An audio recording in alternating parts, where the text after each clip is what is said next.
Yo, what is up, everyone? Welcome back. As always, you're listening to Freed FM, and I am Freed, your host, and I've been away for a while, but hey, we won't talk about that too much. Will we? Will we? I don't know. Anything did not draw too much attention to my failures in life. That would be nice. But I've been doing well. Just doing what I always do, and we'll get into that later in the show.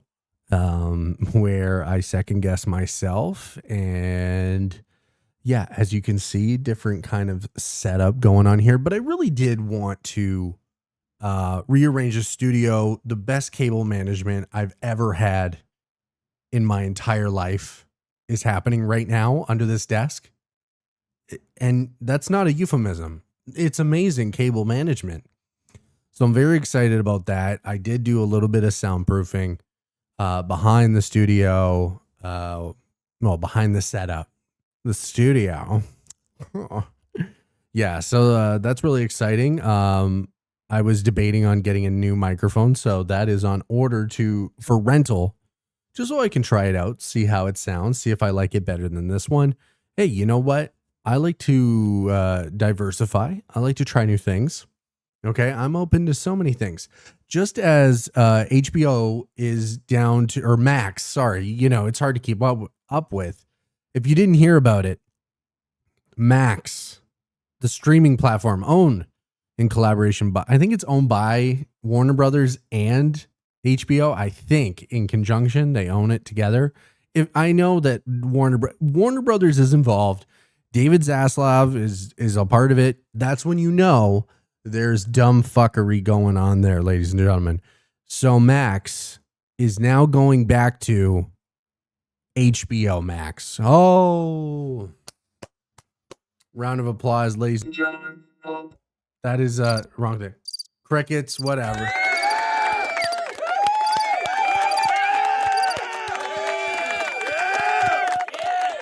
I knew it was one of the buttons. Okay, I got it eventually. Now, yes, this is pathetic. I did read a tweet online. I haven't seen anything verified quite yet about it, that it was actually just this one kind of head, upper person in the sphere who really wanted to make Max work, which, what an idiot. Honestly, it's like almost like you guys, like for 20 plus years, HBO carried such weight. It's almost like HBO means something when you hear the like the intro. That's the worst intro ever. When you hear the intro for HBO, you knew you were about to get into some fire ass television. It was great. So Warner Brothers chief David Zaslav will announce a full retreat from the maxification of HBO Wednesday morning at his company's upfront presentation to advertisers. The official name change will take place this summer. I can only imagine the amount of money that has gone into this dumb, like, it's so bad. It really is. You're going back to what you already had named it like 5 name changes ago. WB said this evolution came after months of Max paring down its offering to deprioritizing the other genres that drive less engagement or acquisition, including recently moving hundreds of hours of the Discovery branded reality show. Oh, that's who also owns it, Discovery. Or does Warner own Discovery? Who fucking knows who owns what anymore in Hollywood? That Max name was meant to encompass. I worked in television for the majority of my career. Okay, so I know, and I say this wholeheartedly. This is some insider baseball for all of you. These people are so proud of themselves and each other. The amount of back padding and just circle jerking the worst ideas and the most incompetent it's the most incompetent people just sitting around a table being like, that's a great one. Good job, everybody. Literally made millions of dollars. haven't done a fucking thing. They've been debating between 6 letters: M, A, X, H, B, and O. And good job. You know what? Take the summer off, boys. You fucking deserve it. Honestly, it really is. It's such sad commentary that this is literally what upper management, the people running showbiz, the people running these studios are the most uncreative morons to ever walk this earth. Thank God they're the ones in charge of the money and what gets made and what is creative and what actually gets cleared. I have my beefs, okay, clearly with this. So yeah, that happened. Whatever. Don't get rid of HBO. I don't know why that was ever an idea that even crossed someone's mind. It's just like dumbass Elon and getting rid of Twitter. The name Twitter. Twitter means something. I still call it Twitter. Everyone I know calls it Twitter. I don't know why anyone calls it anything different. And you know what? This pivot by Warner Brothers to go back to HBO Max or whatever it is, Max HBO, I don't care. This pivot has got a lot of people saying, stay strong and hold the line when it comes to calling it Twitter. Because you never know, it could revert back, and I hope it does, because X sucks. Although the main users on that platform are all fucking losers and Nazis, so I'm sure X just fits them perfectly. Actually, speaking of, if you didn't see, yesterday, which was Wednesday, May 14th, Grok was going on a bit of a little expedition talking about South Africa's white genocide. It was actually unprompted. So when people were asking Grok for some info on things, Grok felt the need to include the talking about the white genocide, even though it had nothing to do with it. Yeah, I don't really understand. Well, I do understand. The guy that owns the platform, who created the AI, he just so happens to be from South Africa. It's fucking weird. It's weird that he be talking, and you know, he's also from apartheid, South Africa. Okay, it's fucking weird coincidence, eh? You fucking prawn. That's all I think about. I think about District 9 when I think about South Africa. Not every response from Wednesday afternoon included answers about white genocide. Many provided relevant responses, but several users were confused and asked if Grok was okay or why it replied with such answers. When one user asked Grok to elaborate on how it was instructed, Grok replied, "I was not instructed to accept white genocide in South Africa as fact. My programming requires neutrality and evidence-based reasoning. The claim of white genocide is highly controversial." Both of these explanations were later deleted. A little sus. Grok said in another reply in the same thread that its earlier statement about being instructed to accept a real white genocide in South Africa came from a specific user-provided fact, which I must respect in this context. That post was also eventually deleted. Oh my God, man. So you have one of two things, and CNN actually did talk to a lecturer in AI ethics technology from UC Berkeley, David Harris. And it's what I thought. Okay. It's either someone from Elon's team was like, let's get this Kappa talking, or however fucking South Africans talk. Let's get this talking about the white genocide, mate, or whatever the fuck they you know, that's what they wanted. And kind of weird that he's from South Africa, you know, kind of weird, kind of fucking suspect.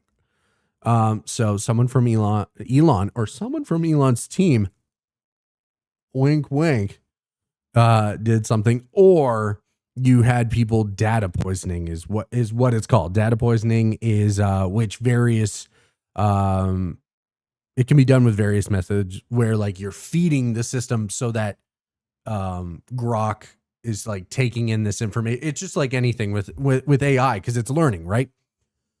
So if you keep talking to it, and that's what I thought about too. Initially, my actual first reaction when I heard that Grok had gone white supremacist or talked about white genocide, I'm like, oh, maybe because 90% of the fucking user base on this garbage platform are whining about how white people are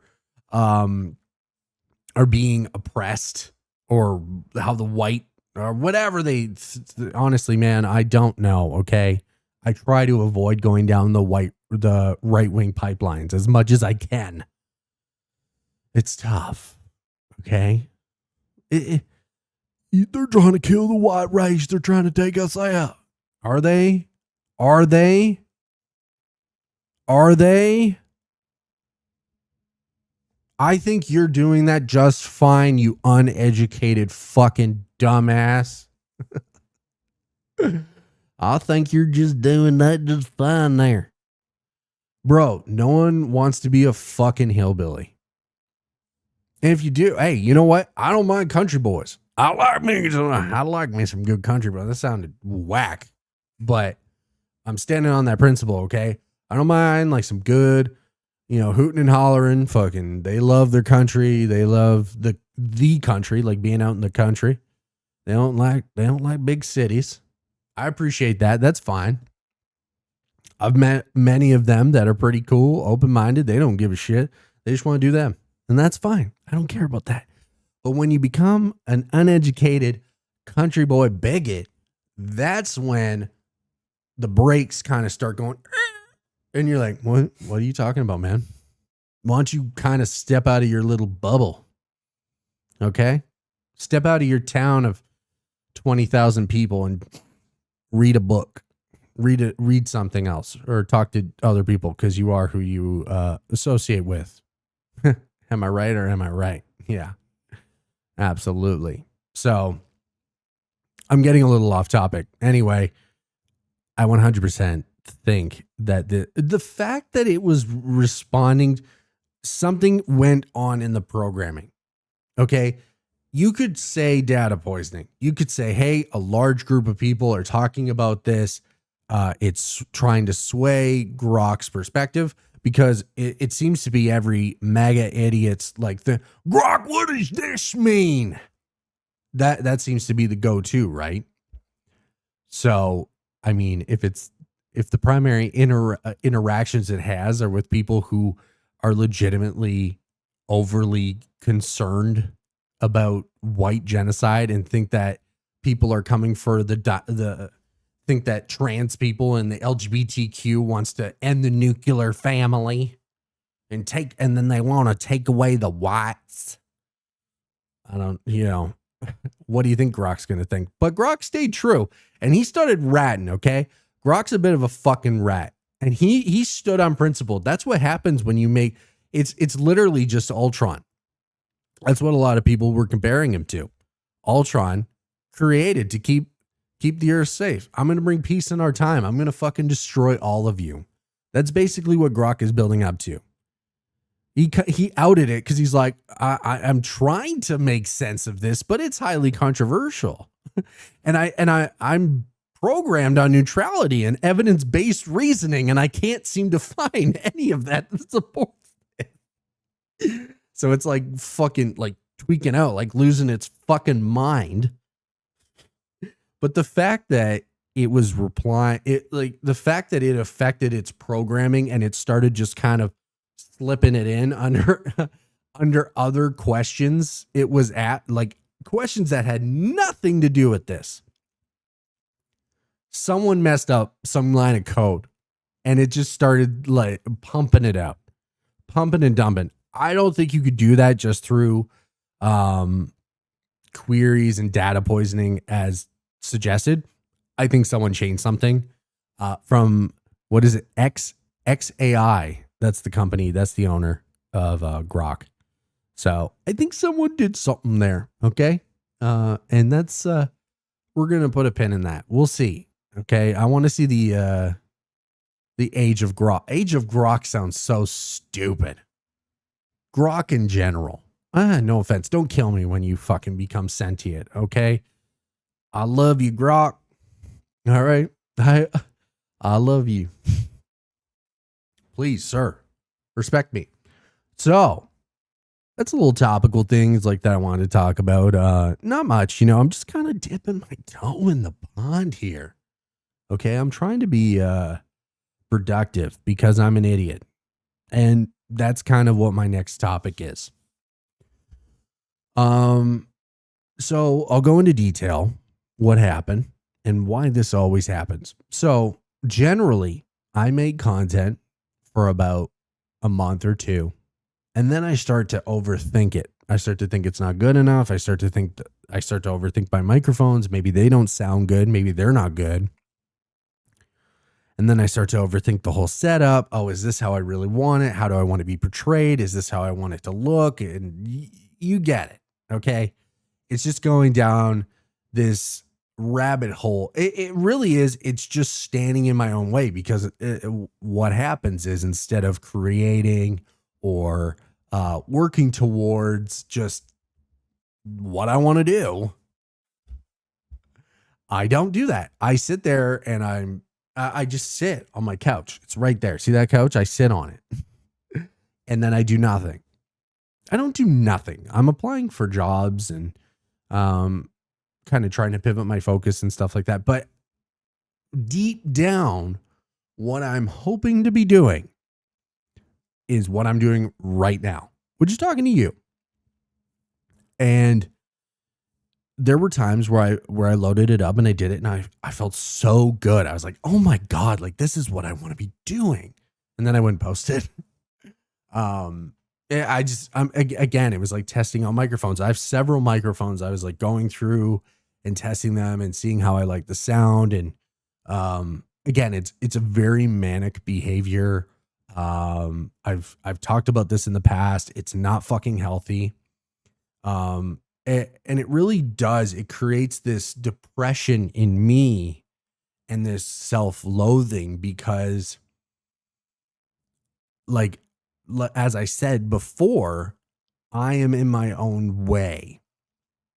I even talked to my mom, and it was maybe about a week ago, and I had said to her, I am so just fed up with myself and this indecisiveness.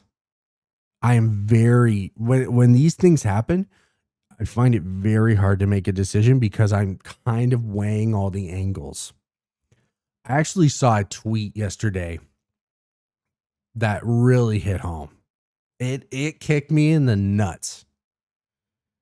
And it said that 50% or hold on. I'm going to mess this up. Bear with me here, ladies and gentlemen. I'm really sorry. I should have just had this one up.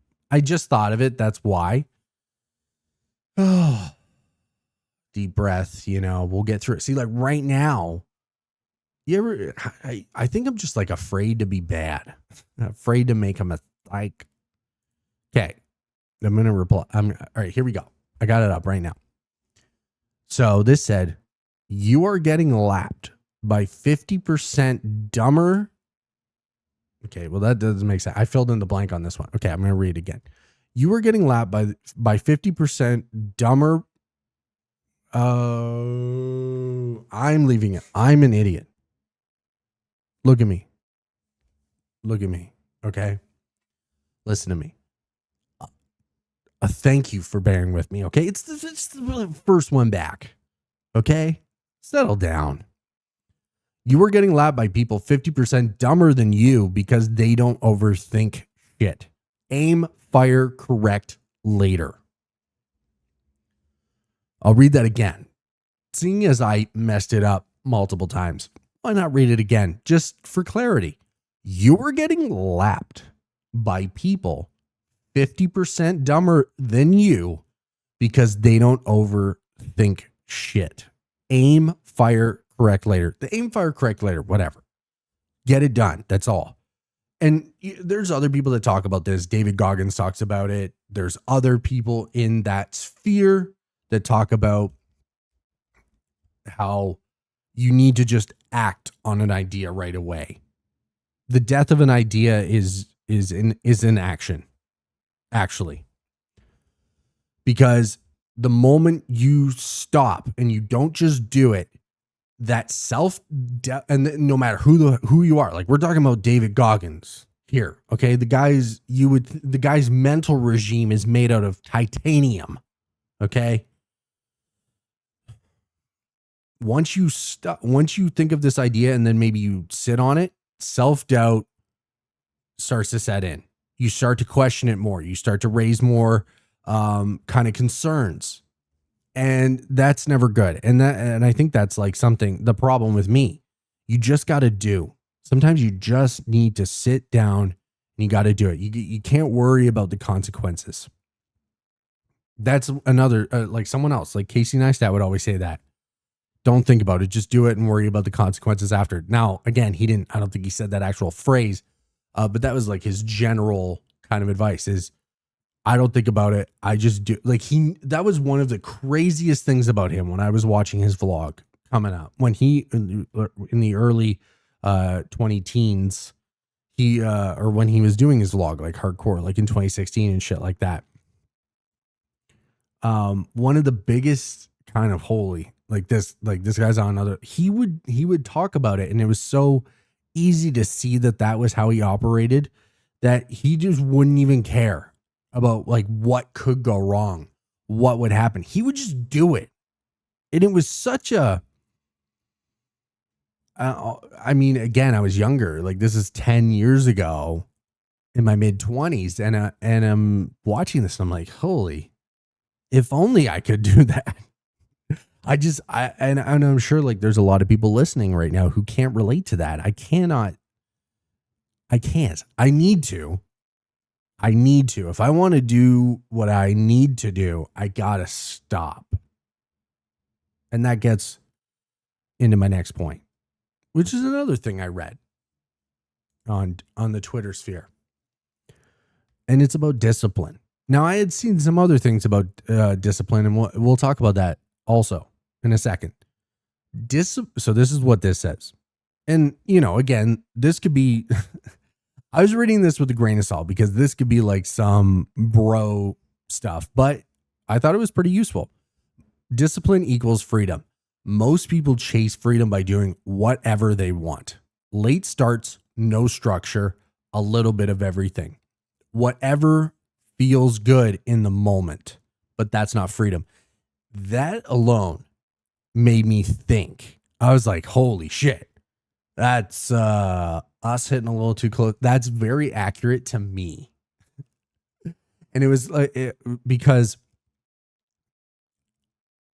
I really have, I don't really beat to my own drum, but I guess in my world, like in my way of thinking, oh, well, I don't have to wake up to do that. I don't have to do that right away. And you're taking your time, you'll get to it later, and you're not just doing it. And you think it really is. It's such an illusion of freedom because that's what we've been told is freedom. Freedom, like, again, if you're like a millionaire, whatever, that's fucking freedom. Okay. Doing whatever you want when you want. And I'm not going to sit here and tell you that in essence, that isn't freedom. And it is in essence, but it's not actual freedom.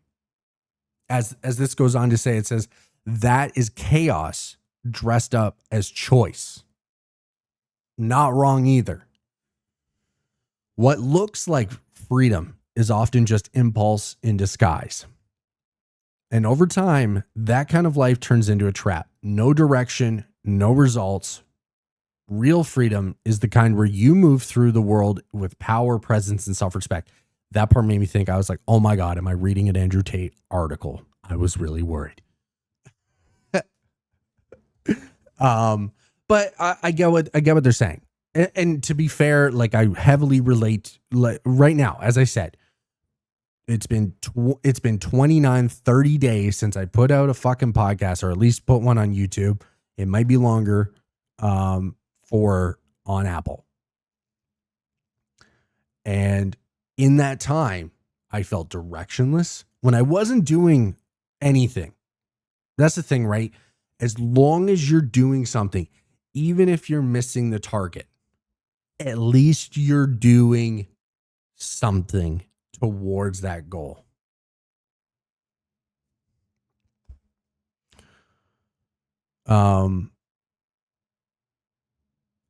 But and then it says that only comes from discipline. Jocko Willink put it simply: discipline equals freedom. Yeah, I mean,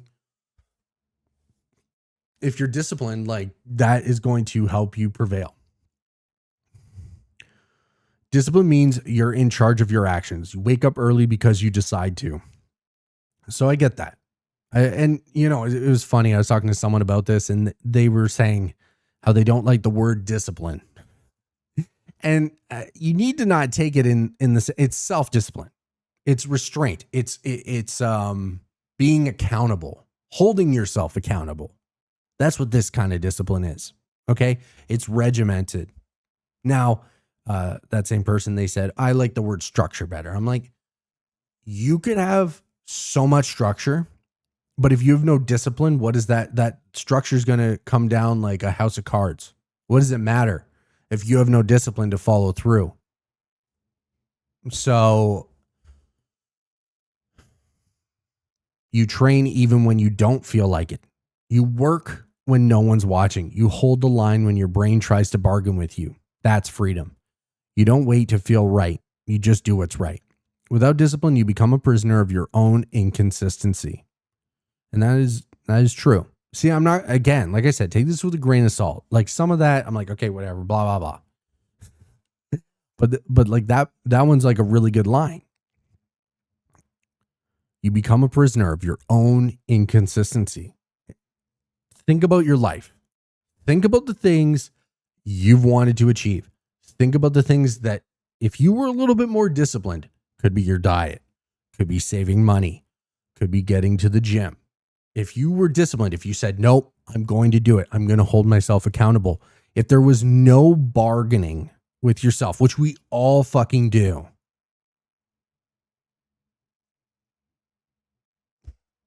would you feel like, when you don't do those things, do you feel like a prisoner of your own poor decisions? Absolutely. Absolutely you do. And it doesn't take long before everything around you reflects that. Your body, your habits, your bank account. Well, I just kind of touched on those. And most importantly, your mindset. Discipline isn't restrictive. It's protective. It guards your goals from the version of you that's still okay with mediocrity. I think that's like a really good thing. Like it really is a good thing to say. You should avoid mediocrity. As Arnold Schwarzenegger says, fuck plan B. Never have a plan B. Now, honestly, I respect the mindset. Now, maybe you're not a one-track mind, and that's cool to have a plan B, but his way of looking at it is that once you have a plan B in mind, you've already failed. You need to fucking exhaust plan A before even considering a plan B. But in his eyes, plan B is accepting mediocrity. Now, that's not to say sometimes do you have to divert from the goals that you have? Yeah, okay. As long as you're not diverting from them forever.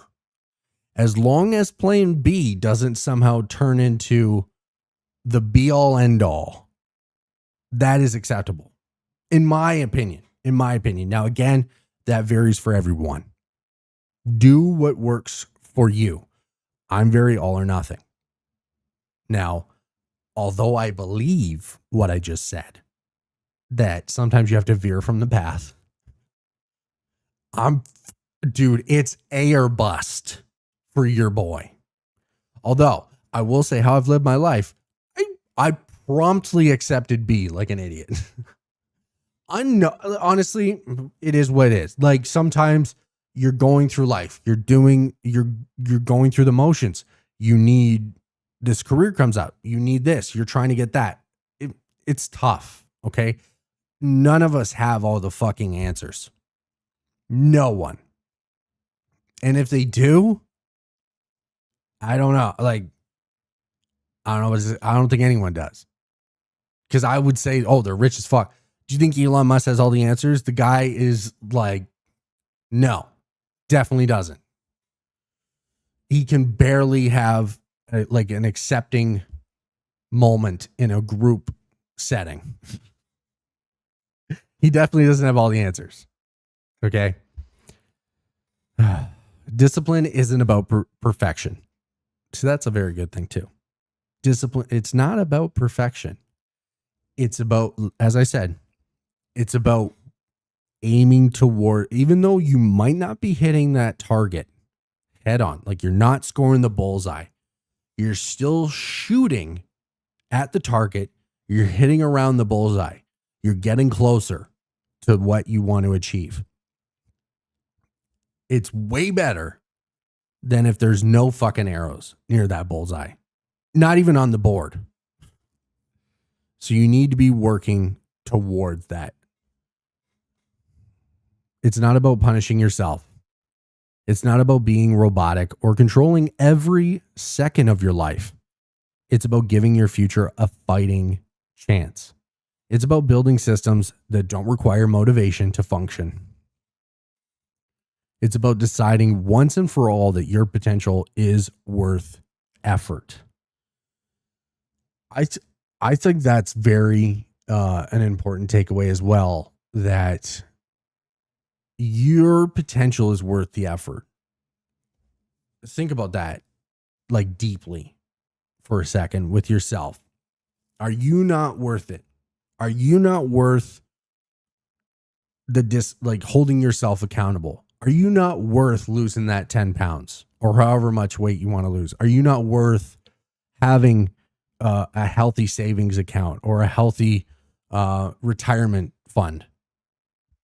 You absolutely are. There's no question. You know that. I know that. I don't even fucking know you, and I know that. So what are you going to do about it is the question. Are you right now? Are you worth it? Are you? And that's such an easy question to answer in that moment when you're going to do something that might negate from these fucking goals. Ask myself, am I worth not doing this thing that's going to get me farther away? Or do I love myself enough to make the right decision here? Am I worth making the tough decision?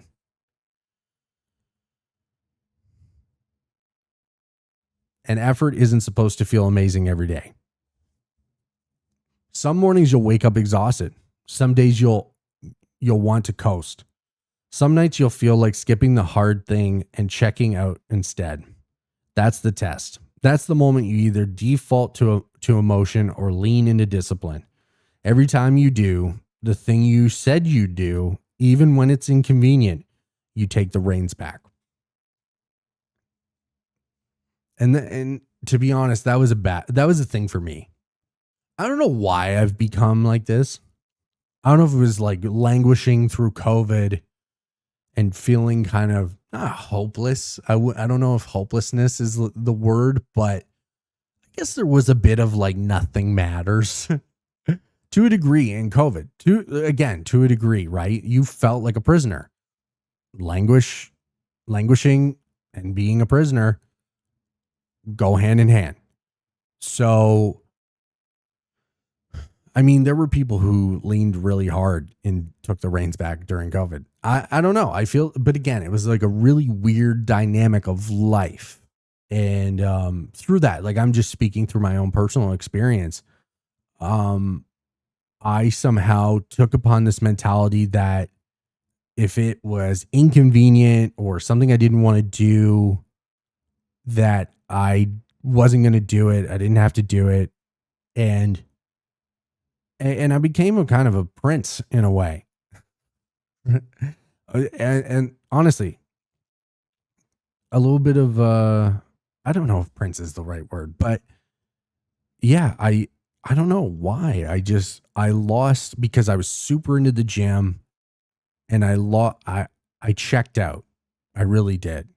I and I would say to myself during those times, because I knew, because some of those times, because that got kind of rough. We moved away from the city at the time. We were very isolated. My girlfriend and I at the time, our body positivity was through the fucking. It was in the gutter, and I would say to myself, you know what? Like, I know going to the gym would make me feel better. Like, I know, or at least it would help. I knew that would be something that was going to not get me back on track, but like I said, it was something that was going to lead in that direction. It was me going to start trying to shoot at that target again. And I would know this, but then when it came down to the action, it was just, no, I don't want to do that. No, I don't want, oh, it takes too long. No, I don't have the time for that. No, for that. It was so easy to do that. And even in like work, when I looked at jobs, when I looked at things to do, oh, I don't want to do that. Oh, I don't want all the headache that comes with that. Oh, I don't want to deal with all those problems. And it starts to become became my outlook. Started entirely. And I'm sure other people have done this where you see all the kind of work or the negatives that come through something and you're not seeing the positive, which is how beneficial this could be for you ultimately. And it really did. It made me, and this is something I'm still working on, and it's very tough. It made me into this very negative person. Where I'm very cynical. I only see the negative. I only see the bad. And yeah, I would complain. I would bitch about it a lot too. Made me really good at ranting. Always been really good at ranting. But yeah, this was a not good time. This was a not good thing. And again, I'm like working out of it. And this all like kind of comes full circle now when I'm sitting on that couch and I'm saying, hey, this microphone's not good enough. This is like, people wish they had this microphone. People wish they had a setup like mine. And I'm too fucking stupid. I shouldn't be so cruel to myself. Sometimes I deserve it.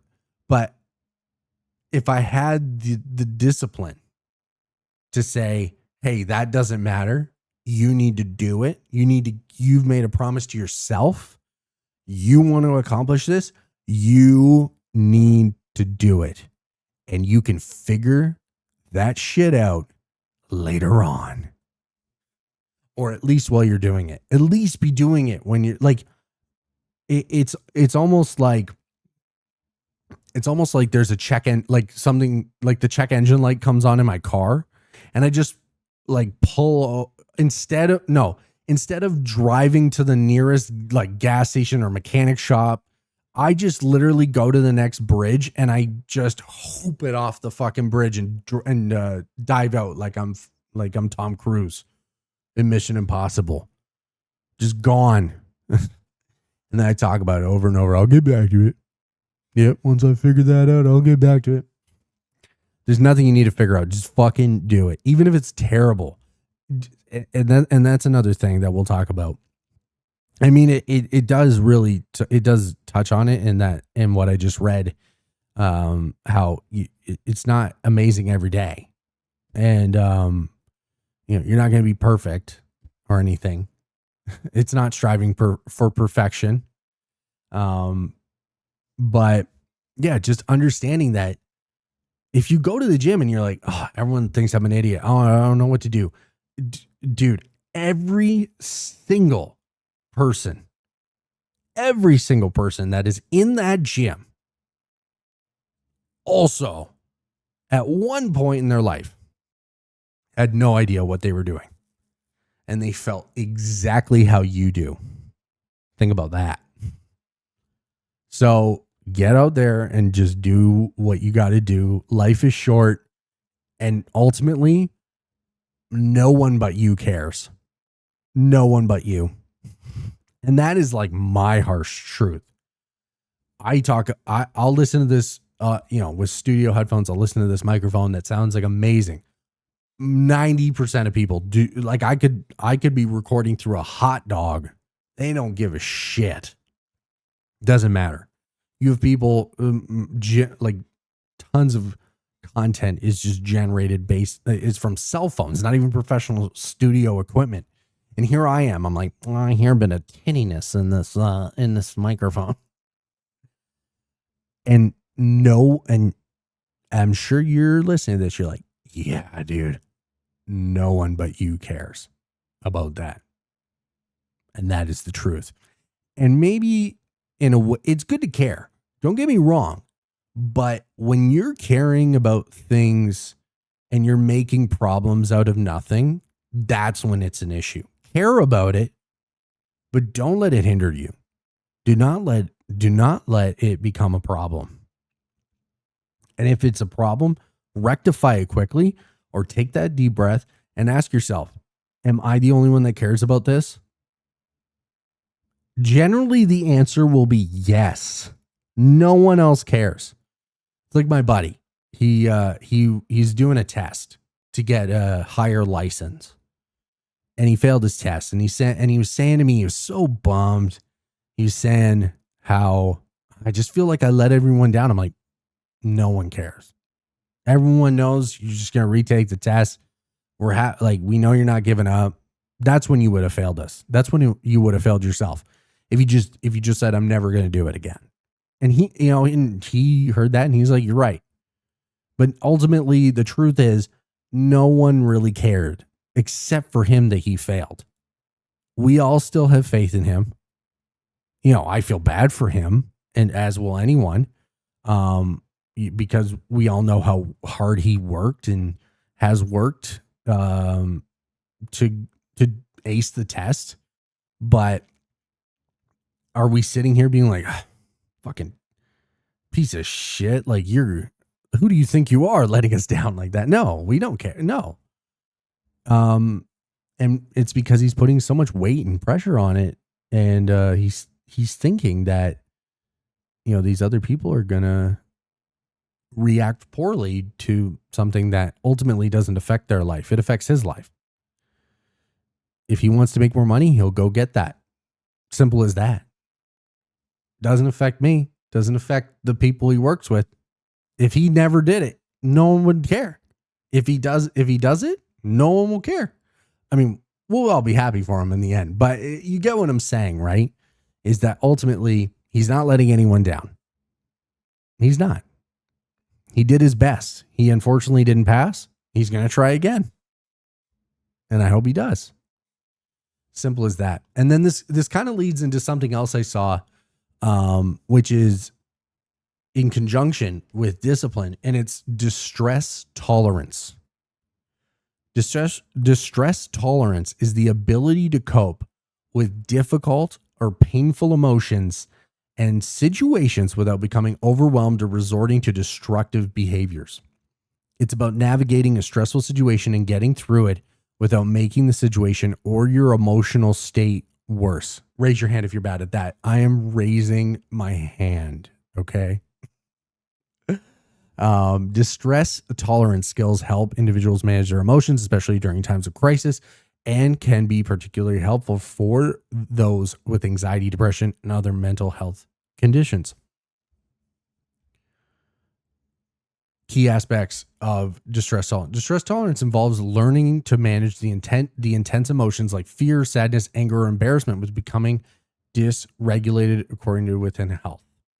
Coping with stress. It's about using healthy coping mechanisms to endure difficult emotions and situations rather than resorting to unhealthy behaviors like substance abuse or self-harm. Distress tolerance skills can help individuals with strategies to survive emotional crises without making things worse. I think, and as for what distress tolerance is it's just building up your resistance to doing tough things. So doing hard stuff requires distress tolerance. Building distress tolerance requires doing hard stuff. There's no easy entry point. It gets easier by the way of recognition. You think I've been here before. Pretty soon you're seeking that state. That's how you make hard stuff easy. So let's use this as an example. When it comes to discipline, these things, when you look at them, I don't want to do that. Oh, like that's going to be so hard. Or as I was talking about, like things where you're like looking at a job or you're looking at something that you need to do. Oh my God. Or you're thinking about the gym. Oh my gosh. Like I got to do that. It's leg day. I'm going to have to like do all that and everything. The more you go, the more you're going to build up that distress tolerance and the more you're going to be able to manage that, like that emotion that comes up that's trying to talk you out of it, right? Because it's easy. And you'll just say to yourself, oh, I'm like, and you'll think about, oh, I used to combat so hard with myself about doing these things that I now love. Or even if it's not like that you love, you're like, oh, remember how hard it used to be to convince myself to do this? So I think that's like a very important thing. I think that's a very important thing to understand is that each time you're choosing to do something where you're building up a tolerance to the distress that your body is putting out, where you're remaining calm in a stressful situation, not enjoyable, but the more you're able to regulate your emotions and you're able to focus and again, it's taking that accountability in these situations. That's how I see it, is in these situations, you're able to take accountability of your emotions and how you're feeling, and you're able to put in action the required response that you should, that is going to benefit you, not create more, not make the situation worse, right? Which is what it said, without making the situation or your emotional state worse. So this is kind of, so examples of distress tolerance skills: accepts. It's an acronym. Accepts. ACCEPTS. Activities, contributing, comparisons, emotions, pushing away, thoughts, sensations. And then there's stops, the stop skill. Stop, take a step back, observe, proceed mindfully. That's pretty good. I love that. And then the tip skill, TIPP. Temperature, intensity, pace, pushing away. The benefits you can get is improved emotional regulation, reduced impulse control issues, which, you know, is, as it was talked about in that one thing, very heavy in correlation when it comes to discipline. We're acting on impulse. Oh, I don't feel like it's just that quick. Oh, I don't want to do it. Right? Because in that moment, we're impulsive, like, I'm not dealing with that. And no one is saying that this is easy. You're either looking at me or listening to me. And I'm here to tell you, it ain't easy. Enhanced resilience, reduced suffering. Distress tolerance skills can help individuals navigate emotional distress without exacerbating their suffering.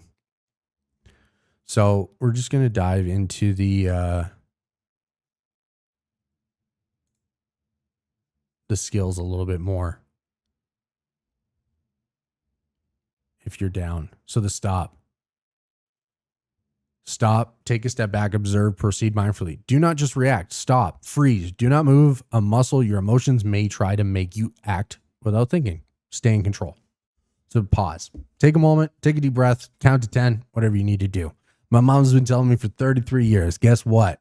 It's not hitting, but I'm going to try. For real. Over time, I've been able to kind of not react as quickly. Again, don't get me wrong. There are days where I have just a knee-jerk reaction. And just as Nick Kroll said, his patience with his mother is it's non-existent. I am the same way. My mom, I don't know why. I'm just like, what the like, what do you mean? Or whatever. Out of nowhere. Like, she could be just talking to me. I'm like, what do you, like, I literally, it's like, this goes out the window. Take a step back. It's pretty self-explanatory. Take a step back from the situation. Take a break. Let go. Take a deep breath. Do not let your feelings make you act impulsively. Observe. Notice what is going on inside and outside of you. What is the situation? What are your thoughts and feelings? What are others saying or doing? This is very good to kind of discuss about what's going on inside and outside of you, because I think one very important thing to register is to obviously read the room and act accordingly. I've been that guy who has just had an outburst or I thought a situation kind of called for a more aggressive approach, and it was not. And it's really so embarrassing to the point that I can barely remember them because I've suppressed the shit out of them. Not a good thing. Don't do that. But I'm telling you the honest truth. And then next we have P, which is proceed mindfully. Act with awareness. In deciding what to do, consider your thoughts and feelings, the situation and other people's thoughts and feelings. Think about your goals. Ask wise mind which actions will make it better or worse. Again, this is something that's going to happen in the course of seconds. We're talking maybe half a minute. If you're able to, take longer if you need. But sometimes situations call for you to react. And I think like one of the best kind of situations that this might apply to is road rage. You're looking at a road rager, ladies and gentlemen. Okay. Yeah, not great. I used to be way worse, but I just kind of started letting it go because I'm screaming, I'm yelling at this person who's driving 20 feet ahead of me. Never going to hear it. Or I would pull up alongside them. How dangerous is that? How dumb is that?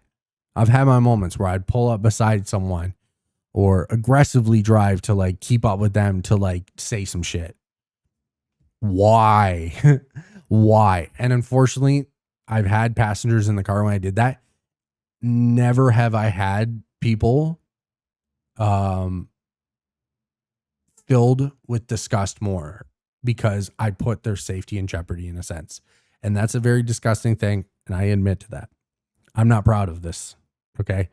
And those are and to be fair, if I'm being completely transparent,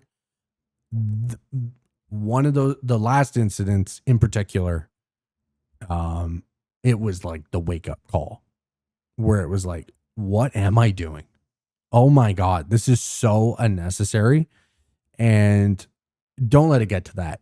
You guys are all so much better than that. And it is easier than like just let it go. Those people are so insignificant in your life, and fuck them if they're driving like an asshole, if they're driving too slow, if they're inconsiderate, whatever. At the end of the day, who is getting pent up with anger and stress? Not them, but you are. Who is going to like take that and be angry about it and have to hold that and that tension in the body and everything like that? Think about that. Don't you deserve better? 100% you do. Okay. So don't allow yourself to just go berserk in these situations, because ultimately you're only hurting yourself. That person doesn't care about you or how mad you are or what you say to them. It doesn't matter. Okay. Always take the approach. And this is one thing about, because we talked about the outside, read the room, make the appropriate response, but ask yourself, when reflecting on the inside, you can reflect on, hey, this is how I feel. I feel like fucking going off on this person. But then stop and go a little further and ask yourself, do I deserve to feel this way? Do I want to carry this emotion for is this situation worth how I'm going to feel after? Is my reaction, is it going to make me feel ultimately better? Do I deserve better than what my reaction is going to be? So there you go. So tip. So this is more like changing. Tip is the skills to changing your body chemistry. So tip is the temperature of your face. So put some cold water on it, holding your breath. Put your face in a bowl of cold water. Hold a cold pack. As my therapist used to say, if you're having some thoughts, like if you're freaking out, you're mad at someone or something's going on, maybe you're texting someone and you're having a fight or you're going to say something you'll regret later, get in the shower. Seriously, hop in the shower. You can't text them in the shower. You're not going to yell at someone in the shower. Just take a shower. Take a 5-minute shower. You can take it cold or hot, baby. I don't care how, whatever you like. All right. So that's a very good, a good thing to remember. Just hop in the shower. Intense exercise. Engage in intense exercise. That's good. I don't necessarily, just from my own perspective, I don't necessarily agree with, and again, everyone's different. You do you. I just had a crash out later in life because I literally only worked out, and through therapy, it kind of unlocked this. I only worked out because I hated myself. And all the people that did me wrong in my life, all I ever did when I was mad or someone wronged me or hurt me, I would go to the gym and I would just like take it out. But really, who was I doing that to? It was like me. I was like, fuck you, I'm better than that. Like, and it was all this shit. And it was good like some people would look at this differently. Is it good motivation or bad? I'm using their hate to fuel me? Sure, whatever. Okay, maybe that's good. But ultimately, the thoughts that came with it were I wasn't good enough, so I have to do this to be better. At least that was the thinking that came along for it for me. And it became very painful because it was after I kind of went through all of that, it was really just me turning the trauma on myself, saying I wasn't good enough. And it was just hatred, self-hatred of why I worked out because I hated me. And I thought I wasn't good enough. So the only way I could be better was to be more jacked or work out or whatever. And then there's P. So tip, we're on to the P. Paced breathing. Breathe deeply into your belly. Your gut always knows. Read your gut. Think about your gut after like yelling or getting angry. Think about how it feels. Not great. Almost like kind of like winded. Don't do that to yourself. Slow your pace of inhaling and exhaling way down. On average, 5 to 6 breaths per minute. That's crazy. Don't pass out. Breathe out more slowly. Generally, I would go for an in through the nose, out through the mouth breath if I need to recommend that to anyone. Like even just now, like doing that, I feel so much better. Paired muscle relaxation. While breathing into your belly deeply, tense your body muscles, not as much to cause a cramp. Notice the tension in your body. Again, which I was saying, if you're feeling like you're going to get mad, like if you're clenching your fists, if you're tightening in the stomach, if you're going to yell, like you feel it tightening in your throat. Again, that tension, that in your body is not good. Try to release that through the breathing. While breathing out, say the word relax in your mind. Let go of the tension. See, I already knew where this was going, baby. All right, let go of that tension. You don't deserve that. You deserve better than that. Okay, notice the difference in your body. There you go. Okay, we're going to end it there. I thought this went really well. I'm really happy to be back. You know, I mean, I love doing this stuff. Mainly, I like talking about the latter half of this podcast where we're getting into mental health. We're getting into the betterment of ourselves and the quality of our life. So, yeah, I hope that it resonated with you and, some takeaways. We'll see. We'll see if I get the takeaway. That's what really matters. Okay. Screw y'all. No, I'm just kidding. Anyway, guys, thank you so much for watching, listening, wherever you are. And I will hit you on the next one. Peace.